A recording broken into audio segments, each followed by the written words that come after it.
ऐसी कानून व्यवस्था है आपकी, सब कुछ है आपके पास, फिर भी जो है महिलाओं पर रेप नहीं रोक पा रहे हो, हत्याएं नहीं रोक पा रहे हो। सुनो भाई, मैंने ध्यान से आपको सुना है, सुनिए जरा। नो डॉन बेटा प्लीज। जिस दिन अम्बेडकरवादी गुस्सा हो जाएगा वो फिर इस सरकार को जो 24 में आ गई है वो आने वाले चुनाव में ऐसा सबक सिखाएगा कि दोबारा पलट के नहीं देख पाओगे। तो मैं मेरे दाएं तरफ जो साथी बैठे उनको बुरा लगेगा, कर्नाटक में 14,732 करोड़ रुपए इन्होंने दूसरी योजना में लगा दिए और मध्य प्रदेश में आपने 95 करोड़ रुपए जो है दूसरे बजट में लगा दिए। हमारा जो मिलता है उसको तो मत छीनो भाई। एमएसपी की लीगल गारंटी कोई बात नहीं हुई है। किसानों को जो 6,000 रुपए मिलते हैं उसको बढ़ा के 12,000 रुपए करना चाहिए और फसल बीमा जो है उसका सारा प्रीमियम सरकार भरे, किसानों पे बोझ ना लगे। रिजर्वेशन प्रमोशन में लागू नहीं किया गया, पुरानी पेंशन को बहाल नहीं किया गया, इस पर चर्चा नहीं हुई। देश में मनरेगा समय न्यूनतम मजदूरी की दर 700 रुपए होनी चाहिए। समान काम समान वेतन पॉलिसी लागू होनी चाहिए। जो रसोई की चिंता करते हुए 500 रुपए प्रति सिलेंडर से ज्यादा के दाम नहीं होने चाहिए, जो महिलाओं को राहत मिल सके। बिजली के दामों में भी कमी होनी चाहिए। बेरोजगार युवाओं को 5,000 रुपए भत्ता मिलना चाहिए, जो बेरोजगार युवा जो है अपनी पढ़ाई या अपना खर्चा उठा सके। मैं अपने क्षेत्र के विषय में महोदय आपसे कहना चाहता हूं कि पश्चिम यूपी में नगीना में एक एम्स बनना चाहिए, एक IIT बननी चाहिए, एक IIM बनना चाहिए। नगीना लोकसभा में उद्योग धंधे लगने चाहिए। नगीना की कताई मिल जो है उसको पुनः शुरू कराना चाहिए।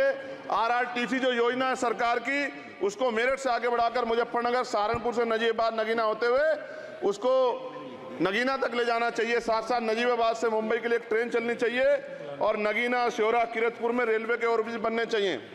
सभापति महोदय, सामाजिक न्याय मंत्रालय को 13,000 करोड़ रुपए दिए गए और जनजाति कार्य मंत्रालय को 13,000 करोड़ रुपए दिए, कुल 26,000 करोड़ रुपए, जो कुल बजट 48.20 लाख का लगभग 0.54% है।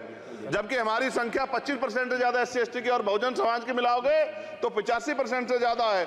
और हमारे विकास के लिए सरकार 1% पैसा खर्च कर रही है, जो मिलना हमें चाहिए, जबकि मिलना में 25% चाहिए। ये ऊंट के मुंह में जीरा के समान है, कहावत हमने बहुत दिन सुनी थी। पिछले लंबे समय से हमारे साथ धोखा हो रहा है, लेकिन अब ये नहीं चलेगा। चंद लोगों की तराजू से देश के संसाधन नहीं बटेंगे। इस देश का बहुजन समाज बर्दाश्त नहीं करेगा। संसाधन का बंटवारा संख्या के आधार पे होगा। माननीय काशीराम साहब नारा लगाए थे, ना तो वोट हमारा राज तुम्हारा चलेगा, और आज हम कह रहे हैं ना ही वोट हमारा और नोट तुम्हारा चलेगा। इस बात का भी ध्यान जो है सरकारों को देना पड़ेगा। आपके माध्यम से सरकार से मेरी एक मांग है, सरकार इस योजना का लाभ भी अपने आप ले ले, सरह भी ले ले कि 1 लाख रुपए सालाना बहुजन समाज के अत्यंत गरीब परिवारों को दे। 10 लाख करोड़ रुपए खर्च होंगे, लेकिन इस 1 लाख रुपए की योजना से एक झटके से एक परिवार गरीबी की रेखा से ऊपर आएगा और इनके बच्चों को कुपोषण खत्म होगा, अच्छी शिक्षा मिलेगी, महिलाओं को सम्मानजनक जीवन मिलेगा और इससे वास्तव में सबका साथ सबका विकास का नारा सार्थक होगा। अगर प्रश्न ये होगा कहां से आएगा, तो उसका जवाब ये है कि जब अमीरों का 16 लाख करोड़ रुपए माफ हो सकता है, कॉर्पोरेट टैक्स का घटाकर लाखों करोड़ रुपए का चूना सरकारी खजाने को लगाया जा सकता है, पेट्रोल डीजल के दाम 10 गुना एक्साइज ड्यूटी बढ़ाई जा सकती है, तो गरीबों को सरकार पैसा क्यों नहीं दे सकती। महोदय, समय आ गया है, अब निजी क्षेत्रों में आरक्षण की व्यवस्था होनी चाहिए। SC ST OBC को निजी क्षेत्रों में आरक्षण मिलना चाहिए।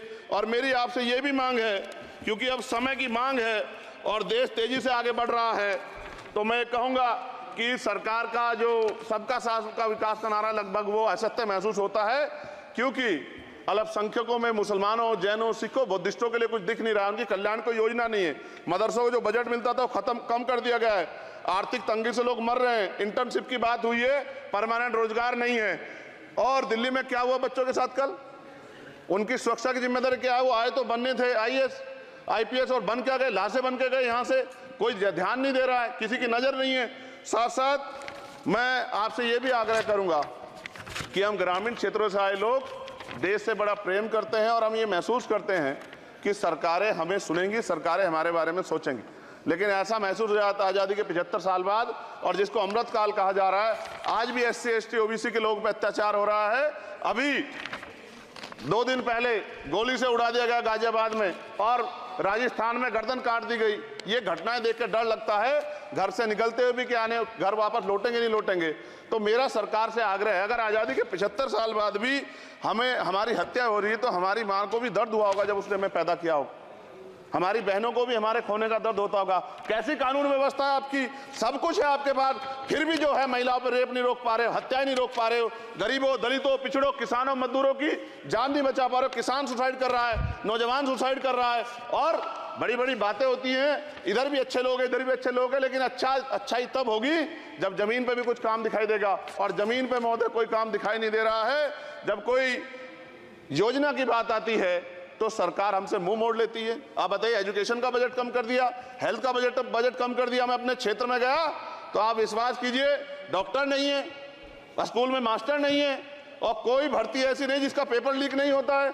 तो देश किस तरफ जा रहा है और इसमें नौजवानों का भविष्य क्या है, इसके बारे में हमें चिंता करनी चाहिए। और अंत में अपनी बात को खत्म करते हुए मेरा आपसे आग्रह और आपके माध्यम सरकार से आग्रह है कि यहाँ बाहर बाबा साहब अम्बेडकर की मूर्ति लगी हुई थी एक, वो करोड़ों लोगों की आस्था से जुड़ा विषय है, और आप विश्वास करो इतना गुस्सा है उसको लेके।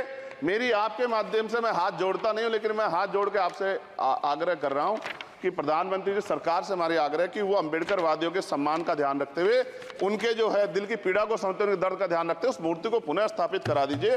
अगर इसमें कोई राजनीतिक कारण अलग बात है, लेकिन मैं कंक्लूड कर रहा हूं। मगर मैं आपसे कहना चाहता हूं, इसमें बहुत गुस्सा है। जिस दिन अम्बेडकरवादी गुस्सा हो जाएगा, वो फिर इस सरकार को जो 24 में आ गई है, वो आने वाले चुनाव में ऐसा सबक सिखाएगा कि दोबारा पलट के नहीं देख पाओगे। तो मैं आपका धन्यवाद करता हूं, और मुझे विश्वास है कि सरकार मेरी बातों पे गौर करेगी और गरीबों के बारे में सरकार सोचेगी, गरीबों को आगे बढ़ने के अवसर प्रदान होंगे। धन्यवाद।